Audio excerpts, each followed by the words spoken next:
Bienvenue dans cette nouvelle séance de notre formation en Python. Maintenant que nous avons déjà vu les variables, aujourd'hui, nous allons aborder un aspect important qui est la manipulation de ces variables-là. On va effectuer des opérations avec ces variables, sur ces variables-là, et cela grâce aux opérateurs. Alors, sans toutefois tarder, on va démarrer notre projet. Et comme il est de coutume, on termine d'abord avec la correction de l'exercice de la séance précédente.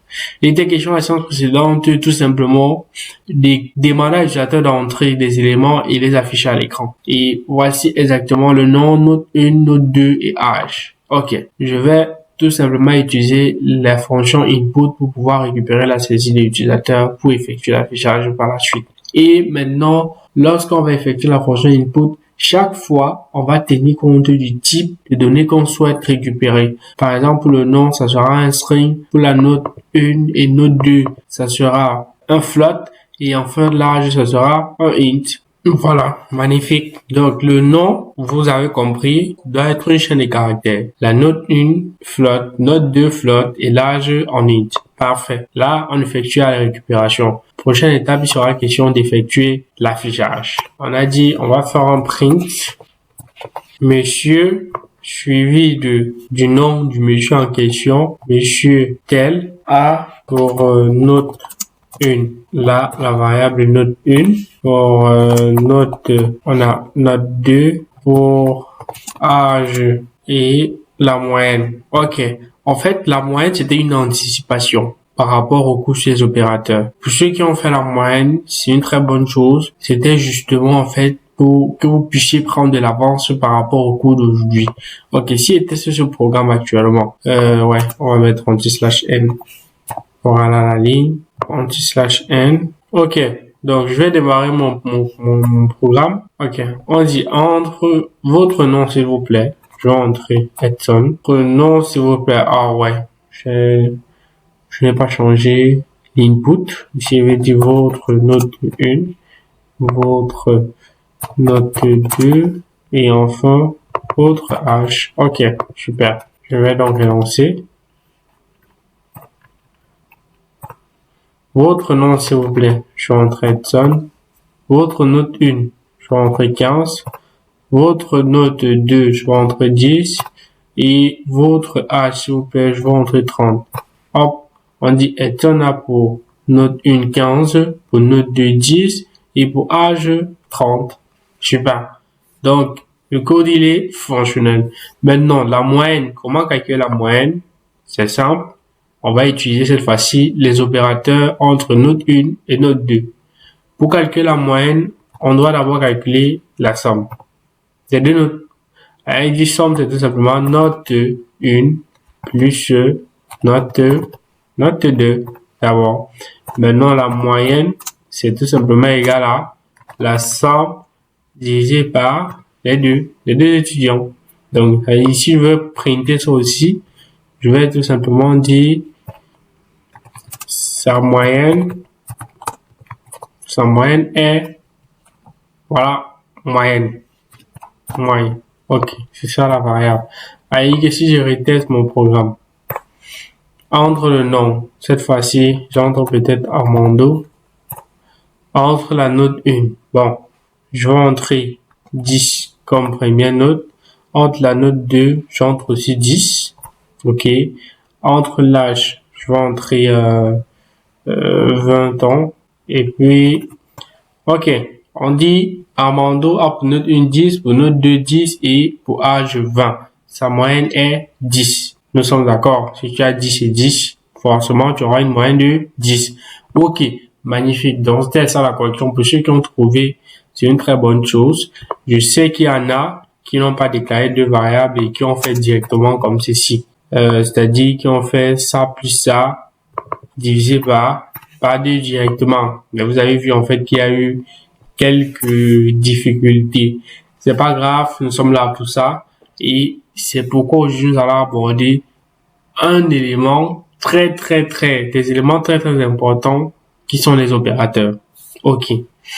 Les opérateurs sont utilisés en fait pour effectuer des manipulations sur les variables que nous déclarons, les variables que nous allons utiliser dans notre programme. Déjà, il y a plusieurs types d'opérateurs qui existent. On va aller progressivement. On va commencer par les opérateurs. Ok. Parlons des opérateurs en Python. Nous avons plusieurs groupes. Et dans ces groupes, on a les opérateurs spécifiques. On va débuter avec les opérateurs les plus couramment utilisés. Les opérateurs arithmétiques. Les opérateurs arithmétiques.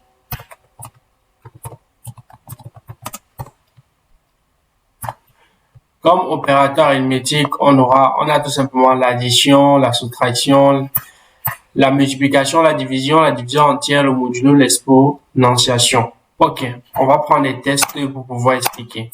Je considère que je vais déclarer une variable que je vais appeler peut-être résulte. Et à la variable résulte, je décide d'affecter, on va commencer par l'opérateur d'addition, 3 plus 2. 3 plus 2 et je fais un print de résulte. Si j'exécute mon code, j'aurai tout simplement 5 parce qu'il fait 3 plus 2, tout simplement. L'opérateur de soustraction, c'est pareil, c'est trivial. C'est un 3 moins 2 qui donne 1.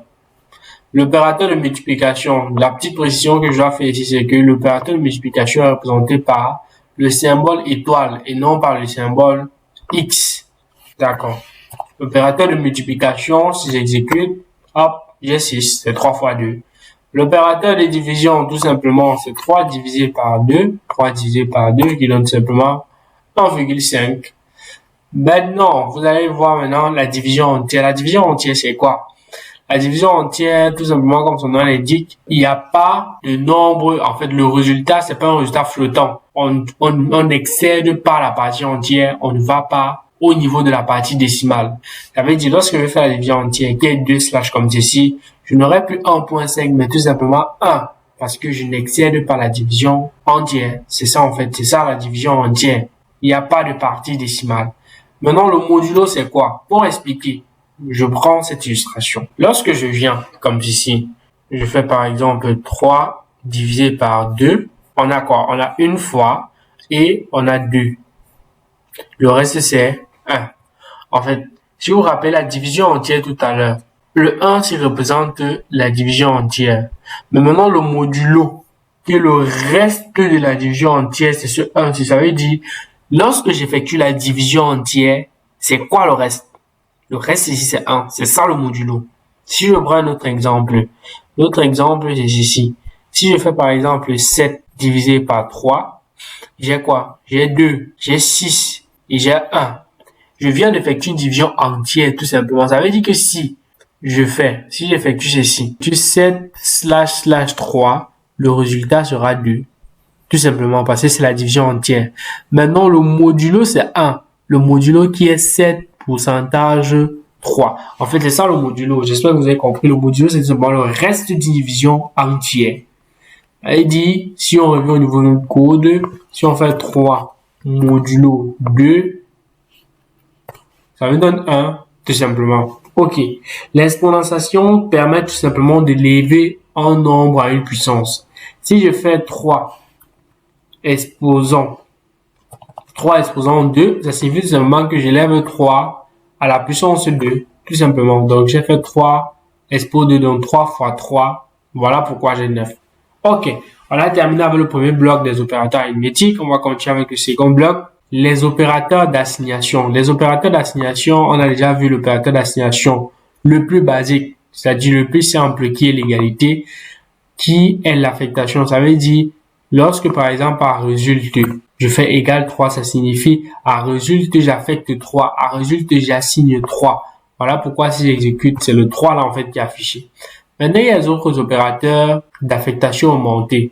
Je prends un exemple. Résultat 3. Imaginez-vous que je souhaite faire plus 1 à la valeur de résulte. Je vais faire tout simplement quoi? Je vais dire à résulte, bon, si il fait résulte 4 plus 1, après j'affiche. Donc, effectivement, résulte vaut 4. Mais maintenant, si je fais plus 1, si je change la valeur de résulte à 6, je vais encore venir changer ça à 7. Si je réexécute, hop, c'est 7. Bon, vous voyez que chaque fois que je change ici, je serai obligé de venir changer ici. Ça se fait manuellement. Mais il y a une façon de le faire. Et je peux venir ici et dire qu'à résulte, j'affecte résulte plus 1, par exemple. Là, maintenant, c'est que si je réexécute mon code, résulte vaut 7. Et si je change ici, par exemple, en mettant même 5, résulte va passer à 6. En mettant même 9, résulte va passer à 10 automatiquement. Ce qui fait que je peux donc écrire un programme qui facilement demande à l'utilisateur d'entrer le nombre. Et puis, chaque fois que l'utilisateur entre le nombre, je fais plus 1. Je vais dire entre le nombre, comme ceci. OK. Si je réexécute mon programme, on dit entre le nombre. Si j'entre 10, ça m'affiche 11. J'ai fait plus 1. C'est magnifique. Maintenant, l'affectation augmentée, en fait, voudrait que l'on utilise plus cette notation. Au lieu d'utiliser cette notation, c'est-à-dire résulte égale résulte plus 1, on utilise cette notation qui est résulte plus égale 1. Si je réexécute mon code, on me demande d'entrer un nombre. Si j'entre 12, hop, ça m'affiche 13. En fait, cette notation est égale à celle qui est en commentaire. Pareil, si je voulais réduire. Donc, si je veux faire la soustraction, je vais tout simplement mettre moins ici. Et il fait que si je réexécute mon code ici, on dit entre un nombre. Supposons que j'entre 8. Hop, j'ai 7. Si je vais réduire plutôt 2, c'est-à-dire si je fais la soustraction de 2, je recommence entre un nombre. Si j'entre 10, le résultat c'est 8. Et ça marche sur tout le reste. Ça veut dire même la multiplication. Si je mets la fois, en fait, ça suffit tout simplement à résulte à qui j'affecte résulte plus 1. Donc, si je réexécute, on dit entre le nombre, j'entre 4, voilà, ça donne 8. C'est un peu ça, l'affectation augmentée. C'est valable pour tout le reste. Le troisième bloc, ce sont les opérateurs de comparaison, encore appelés opérateurs relationnels. Les opérateurs de comparaison renvoient un booléen. Ça veut dire true ou false. Très simple. Pour tester, je vais déclarer une variable que j'appelle compare. Et à la variable compare, on va commencer par l'opérateur d'égalité. Je vais dire A2 égale 3. Par exemple. Et après, je vais print compare. Si j'exécute mon code, ça va m'afficher false. Pourquoi en fait? C'est parce qu'en fait, 2 n'est pas égal à 3. Je suis en train de dire 2 égale à 3. Et vu que 2 n'est pas égal à 3, ça me dit false. Je sais pas si vous voyez. Ça veut dire si je mets 2 ici, comme ceci, ça me dit true. Parce que 2 égale à 2. Notez bien, ne pas confondre l'opérateur d'égalité avec l'opérateur d'affectation. L'opérateur d'affectation d'assignation simple, c'est tout simplement égal. Par contre, l'opérateur de comparaison d'égalité, c'est deux égalités. Ne pas les confondre, s'il vous plaît. Donc, pour revenir à nos moutons, lorsque je fais une opération de comparaison, le résultat c'est un booléen. Ici, j'ai mis 2 égale 2, ça me renvoie true. Si je mets par exemple 2 égale 7, ça va me renvoyer false, tout simplement. Ok. L'opérateur d'inégalité, c'est juste pour vérifier si c'est différent. Ça signifie différent. Si je viens ici et dire 2 est différent de 7, est-ce que 2 est différent de 7? Oui. Comme c'est oui, mon programme doit renvoyer true. Mais est-ce que 2 alors est différent de 2? Non. Donc, mon programme renvoie false. Pareil sur supérieur. Est-ce que 2 est supérieur à 2? Non. Donc, mon programme renvoie false. Est-ce que 2, si je remplace 2 par 5, est-ce que 5 est supérieur à 2? Oui. Donc, mon programme renvoie true. Si j'ai encore 2 là, est-ce que 2 est supérieur ou égal à 2? Oui. Nous sommes d'accord parce que j'ai dit supérieur ou égal. Donc, c'est oui, tout simplement. OK. Prochain bloc d'opérateurs. Les opérateurs logiques. Les opérateurs logiques sont beaucoup utilisés et effectuent les manipulations sur les booléens également, renvoyant un booléen. Je prends un exemple. Pour expliquer, je vais vous utiliser la table de vérité. Dans cette table, 0 représente faux et 1 représente vrai. On va illustrer ça ensemble. Si 0, on a dit 0, c'est faux, 1, c'est vrai. Voici maintenant notre table de vérité. Ici, on a quoi? 0. Donc, on a faux. Ici, on a faux. Maintenant, on dit A ou B. A ou B signifie tout simplement, est-ce que A est vrai ou B est vrai ou bien A et B sont vrais, tout simplement. Donc, A ou B signifie A vrai ou B vrai, ou bien A et B vrai, tout simplement. Vous savez, quand j'arrive ici et je me pose la question, est-ce que A est vrai? Non, si je suis à la première ligne. Non, parce que A est faux. Est-ce que B est vrai? Non, parce que B est faux. Donc, c'est faux. Voilà pourquoi ici on a 0. Quand je viens à la seconde ligne, A, c'est faux. B, c'est vrai. Maintenant, on dit A ou B.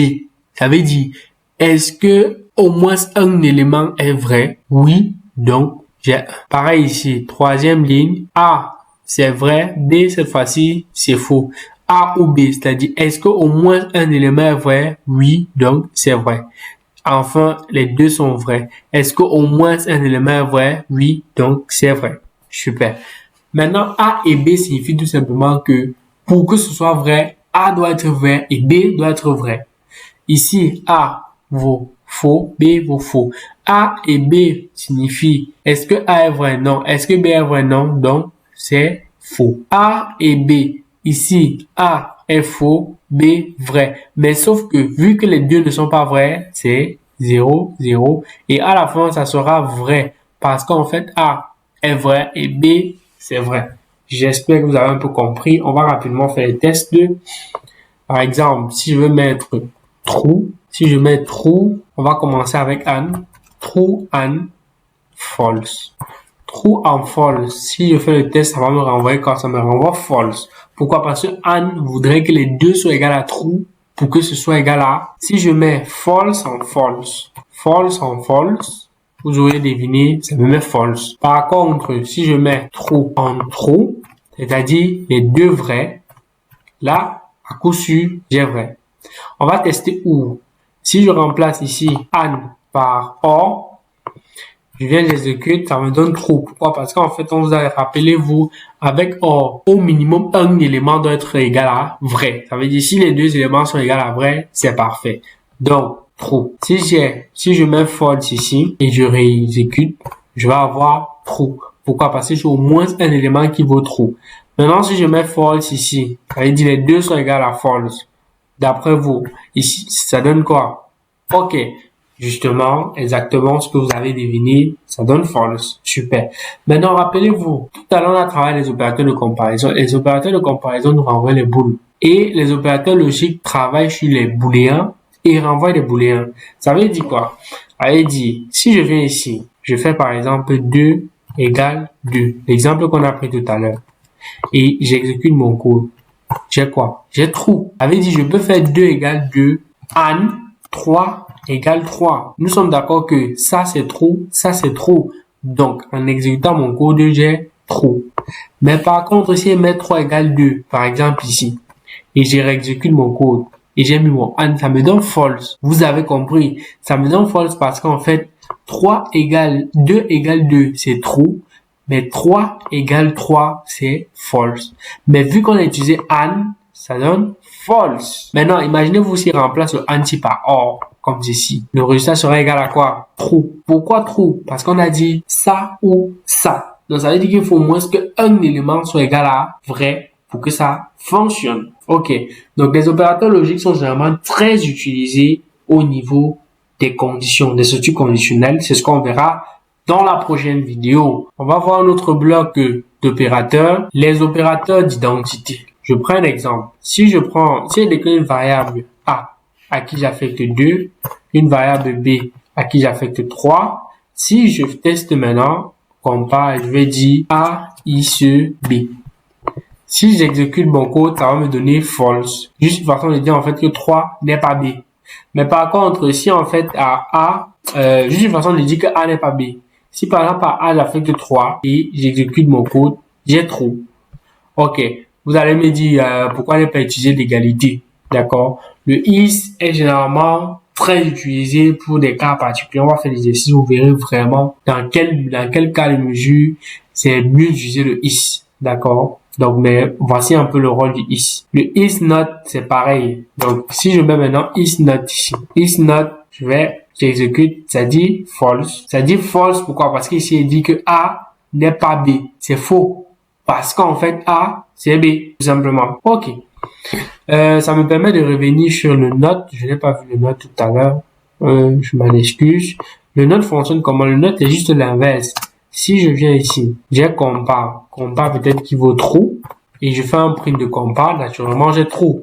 Mais maintenant, je peux faire un autre. Si je fais un autre true, c'est en fait que je vais afficher l'index de true. Donc, ça va être de false, tout simplement. Rappelez-vous, tout à l'heure, on avait 2 égale 2, qui valait true. Maintenant, je peux faire un note de 2 égale 2. Ça veut dire, je veux l'inverse de 2 égale 2. Voilà ce qui donne false, tout simplement.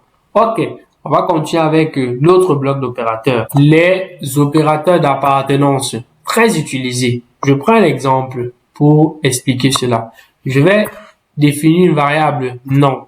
À la variable non, je vais affecter le nom Bertoni, comme ceci. Maintenant, comment utiliser l'opérateur d'appartenance? Je peux venir ici, je dis A in non. A in non signifie quoi? A in non signifie tout simplement que je suis en train de vérifier s'il y a A dans la variable non. Si j'exécute mon code, j'aurai false. False, pourquoi? Parce qu'en fait, il n'y a pas de A dans Bertoni. Par contre, si je mets E in non, normalement, ça nous renvoie un trou. Juste une façon de dire en fait que il y a E dans la variable non. Dans d'autres langages de programmation, il va falloir utiliser les tableaux, il va falloir utiliser les boucles pour effectuer le parcours. Mais c'est ça la force du Python. Le niveau d'abstraction est très élevé. Il y a des facilités. Donc, vous voyez que là, c'est très pratique. Et c'est également, vous verrez, ça sera encore plus pratique. On va manipuler les tableaux, les listes, les tuples dans les vidéos suivantes à venir. Ok. Donc, si je viens là maintenant, j'utilise not in. Si je dis not in, non. Ok. Ça me renvoie false parce que je suis en train de dire n'est pas dans non. On se comprend un peu. Ok, super. On continue donc avec une notion hyper importante, la notion de priorité. Pour vous expliquer la priorité des opérateurs, je vais prendre un petit exemple assez pratique. Ok, supposons que je souhaite effectuer une opération comme ceci. Donc, je vais déclarer une variable que je vais appeler résulte encore. Et à la variable résulte, je vais affecter par exemple 2 plus 3 fois 4 plus 3 fois 4. J'effectue cette opération. Si je prends résulte comme ceci, ok, je vais donc afficher, hop, mon résultat c'est 14. 14, attention.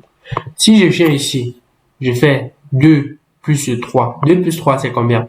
2 plus 3 c'est 6. En faisant maintenant 6 fois 4. En faisant 6 fois 4, ça me donne 24. Mais comment alors est-ce que je mets 2 plus 3 fois 4, ça me donne 14. Maintenant, je prends un autre exemple. Si A résulte 2, j'ai décidé de faire plutôt 4 fois 3 plus 2. Et il dit, je viens ici et faire plutôt 4. Ok, je fais plutôt 4 fois 3 plus 2. A priori, c'est la même chose. Ici, on a fait 2 plus 3 fois 4. Maintenant, il fait plutôt 4 fois 3 plus 2. Ok, je fais un print donc de 2. Le résultat de 2, qu'est-ce que j'ai? J'ai 14. D'accord? Donc, j'ai fait 4 fois 3. Cette fois-ci, j'ai fait 4 fois 3. 4 fois 3, c'est 12. Plus 2, c'est 14. Ici, j'ai 2 plus 3. Si je fais 2 plus 3, c'est 5. D'accord? Fois 4, c'est 20. Nous sommes d'accord. Mais par contre, le résultat 1 aussi donne 14. C'est pourquoi? C'est parce qu'en fait, il y a eu la notion de priorité.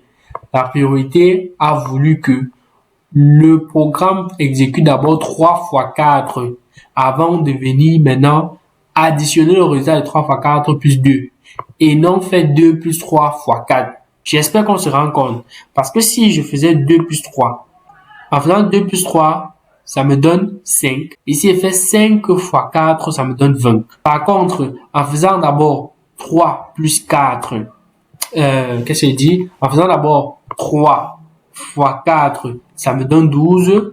Et plus 2, ça me donne 14. Voilà. Donc, vous voyez que en fonction de la visualisation, il peut y avoir plusieurs autres résultats. Et le comportement, en fait, le programme, c'est exécuté en respectant la notion de priorité des opérateurs. Ok. Pour la priorité des opérateurs, on va donc, on va supprimer ça. On va voir les priorités. Ok. Les priorités des opérateurs. Les priorités. La première priorité, ce sont les parenthèses. Ça veut dire, si je viens ici, j'ai 2 plus 3 fois 4. Si je mets ça entre parenthèses, c'est-à-dire 3 plus 2, ce que je suis en train de dire ici, c'est que fais d'abord 3 plus 2 avant de faire le reste. En faisant ça, ça va d'abord faire. Donc, vous voyez, là maintenant, ça me donne 20. Pourquoi ça d'abord faire 3 plus 2, ce qui a donné 6, ce qui a donné 5 avant de faire fois 4. La parenthèse est prioritaire sur tous les autres. Ok. L'exponentiation. L'exponentiation est la seconde priorité. J'explique. Je prends un exemple. Si j'ai ceci, 3 plus 2, exposant 2. Non, oui, on va faire exposant 3. Si j'exécute mon code, ça me donne 29. Pourquoi ça me donne 29? C'est parce qu'en fait, ça fait d'abord 3 expo 3. Ça fait 3 à la puissance 3. 3 à la puissance 3 qui donne 27 avant de faire plus 2. Voilà pourquoi on a 29 ici. Ok. Même si j'ai inversé, ça veut dire, même si je viens ici, je fais ça, et je fais plus 2, ça va me donner toujours 29. Pourquoi? Parce qu'en fait, la priorité voudrait que l'exponentielle soit d'abord exécutée avant que le reste ne vienne après. Ok. Prochaine priorité, non, là c'est 2. Ok. Prochaine priorité, les opérateurs multiplicatifs. Ok. Les opérateurs multiplicatifs tels que fois, division et tout le reste. Ça veut dire, je prends un exemple. Si je fais ceci, si je fais 6 divisé par 2 plus 2. 6 divisé par 2 divisé par 2 plus 2. Si j'exécute mon code, on a 5. Pourquoi 5? Parce qu'en fait, mon code fait d'abord 6 divisé par 2, ce qui nous donne 3, avant de faire en plus 2. Pareil, même si j'inverse, ça veut dire, même si je fais 2 plus 6 divisé par 2, ça ne fera pas d'abord peut-être 2 plus 6 avant de diviser par 2. Non, ça fera d'abord 6 divisé par 2. Et donc, si ça fait 6 divisé par 2, j'aurai 5. Même résultat, avant de faire plus 2. Ok, quatrième, les opérateurs additifs. Les opérateurs additifs, vous avez vu cet exemple. Vous comprenez donc que c'est d'abord, ici par exemple, l'opérateur multiplicatif qui est en priorité avant de venir sur l'opérateur additif, tout simplement. Et le dernier bloc, les opérateurs de comparaison. Ok, on va prendre quelques exercices. Comme exercice, on va prendre d'abord peut-être A, l'opération A. On peut faire 8, moins 2 fois. Ok, voilà quelques petits exercices. On va s'amuser avec ça tranquillement. Donc, on va commencer par le premier. Regardez là, on a A à qui on affecte 8 moins 2 fois 3 plus 4. Je ne veux pas que vous exécutez directement le programme, mais que vous essayez de comprendre d'abord. Ici, ça sera quoi la priorité? On a 8 moins 2 fois 3 plus 4. Ok. Est-ce qu'il y a des parenthèses? Non. La seconde priorité, la plus grande priorité, c'est quoi? L'opérateur multiplicatif. Ça veut dire en fait qu'ici, mon programme doit d'abord exécuter 2. Ça va d'abord exécuter quoi? Ça va d'abord exécuter ici là, mon 2 fois 3. D'abord. Donc ça va d'abord faire un 2 fois 3, ce qui va me donner 6. Avant d'effectuer maintenant les autres opérateurs qui sont additifs. Maintenant, ça nous permet de mentionner un point. Lorsqu'on a maintenant les opérateurs de même niveau, quel est l'ordre d'exécution? Tout simplement, c'est de la gauche vers la droite. Donc, ça va dans ce sens. Ça veut dire, lorsque le programme va faire 2 fois 3, ça va donner 6. Ça va venir en fait faire 8 moins 6, ce qui va nous donner 2. Et en fait, ça va nous faire après 2 plus 4, ce qui va nous donner 6. Donc, si je fais un print de A, j'ai 6. Magnifique. Ok. Ne pas oublier, ça se fait de la gauche vers la droite lorsque tous ont la même priorité. Ok. Ça me permet de mettre peut-être un petit D aussi, à qui je vais faire peut-être 4 plus 5 moins 3. Ok. On va faire quelque chose comme ça. D'accord. Donc, pour la suite, pour la prochaine vidéo, je vous invite à exécuter le reste. N'allez pas, avant de exécuter le programme, rassurez-vous de comprendre d'abord. Essayez de faire le calcul d'abord à la main avant de venir exécuter le code et vérifier si vous avez trouvé ou pas et compris ou pas. Si c'est pas le cas, n'hésitez pas à poser des questions en commentaire. N'hésitez pas également à vous abonner pour les prochaines vidéos. On avance progressivement. Bientôt, on va toucher des choses encore plus excitantes du langage Python. Pour les nouveaux, abonnez-vous, likez, faites des commentaires si vous avez des difficultés. Ok, les gars, on se dit à la prochaine vidéo. Merci. Ciao.